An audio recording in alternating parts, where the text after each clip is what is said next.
ताज्या बातम्या पाहण्यासाठी धन्यवाद न्यूज चॅनलला सबस्क्राइब करा आणि बेल आयकॉनवर प्रेस करा। आपल्या देशाच्या इतिहासात प्रथमच एका मुख्यमंत्र्याने आपल्या पक्षाची पूर्णपणे हारल्यानंतर तरी सुद्धा मला हार मान्य नाही, मीच मुख्यमंत्री आहे, अशा तऱ्हेचे बेछूट व बेलगाम वक्तव्य करणं हे त्यांच्या पक्षाला नाही तर त्यांना वैयक्तिक देखील अत्यंत चुकीच्या रीतीने ते वागलेलेच असं माझं स्पष्ट मत आहे।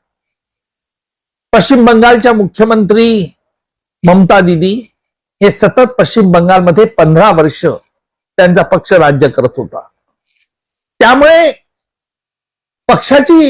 पक्षाचा पराभव झाल्यानंतर त्याचा फटका एवढा मानसिकतेवरती होऊ शकतो याची मला कल्पनाच नव्हती। कारण मी मुख्यमंत्र्याचा राजीनामा देणार नाही, मला पराभव मान्य नाही, ही वक्तव्य काय दर्शवतात? ही वक्तव्य आपल्या कार्यकर्त्यांना, तृणमूलच्या कार्यकर्त्यांना भाजप पक्षाच्या विरुद्ध प्रोत्साहित करायचंय का?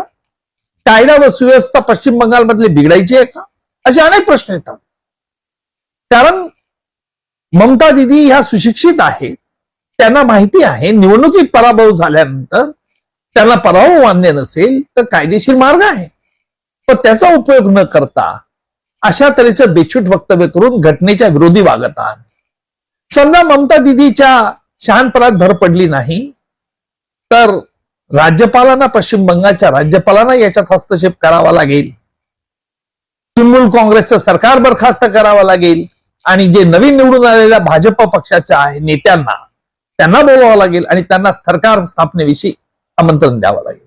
ही सरळ कायद्यामध्ये आपल्या तरतूद आहे, घटनेत तरतूद आहे।